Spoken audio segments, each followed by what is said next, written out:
സുകുമാരക്കുറുപ്പിനെ കുറിച്ച് അറിയാത്ത മലയാളികൾ കുറവായിരിക്കും. എന്നാലും ഇപ്പോൾ സുകുമാരക്കുറുപ്പിനെ കുറിച്ച് സംസാരിക്കാൻ കാരണം സുകുമാരക്കുറുപ്പിനെ കുറിച്ച് നമ്മളെല്ലാം മറന്നിരിക്കുകയായിരുന്നു. മുന്നേ ഒരു ദുൽഖർ സൽമാന്റെ കുറുപ്പ് എന്നൊരു സിനിമ വന്നതോടുകൂടി അതിനെക്കുറിച്ച് വീണ്ടും ചർച്ചാ വിഷയമായി. 24 ന്യൂസ് ചാനലിലെ ഒരു ന്യൂസ് വന്നിരിക്കുന്നത് എന്താണെന്ന് വെച്ചാൽ, സുകുമാരക്കുറുപ്പിൻ്റെതെന്ന് സംശയിക്കുന്ന ഒരു ഫോട്ടോ, സുകുമാരക്കുറുപ്പ് താമസിച്ചതാണെന്ന് തന്നെ അവകാശപ്പെടുന്ന ഒരു വീട്, അതിന്റെ ദൃക്സാക്ഷിയായിട്ട് ഒരാളെ ഫോൺ ചെയ്യുന്നു. ഇങ്ങനെ 24 ന്യൂസ് ഇപ്പോൾ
ആ ഇൻഷുറൻസ് തുക അടിച്ചെടുക്കാം എന്ന് കരുതി ചെയ്തതാണ് എന്നാണ് ഇതുവരെയുള്ള പോലീസിന്റെ അന്വേഷണത്തിൽ തെളിഞ്ഞിരുന്നത്.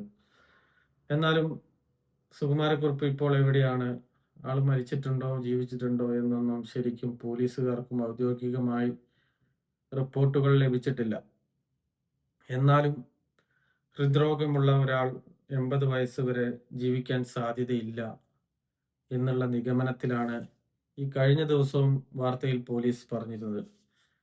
ഔദ്യോഗികമായി ആളെ ഇതുവരെ ലഭിച്ചിട്ടില്ലെങ്കിലും 24 ന്യൂസിന് കറക്റ്റ് സുകുമാരക്കുറുപ്പിനെ കിട്ടിയതായിട്ടാണ് അവർ വാർത്തകൾ വിടുന്നത്. അതായത് ഇപ്പം ഡെയിലി വാർത്തകൾ വന്നുകൊണ്ടിരിക്കുന്നത്, അതിൽ സുകുമാരക്കുറുപ്പ് തന്നെയാണ് ഇത് എന്ന രീതിയിലാണ് അവർ വാർത്തകൾ വിട്ടത്. 24 ന്യൂസിന്റെ ഈ കണ്ടെത്തലുകൾ ശരിയാണോ തെറ്റാണോ എന്നൊക്കെ വരും ദിവസങ്ങളിൽ അറിയാം.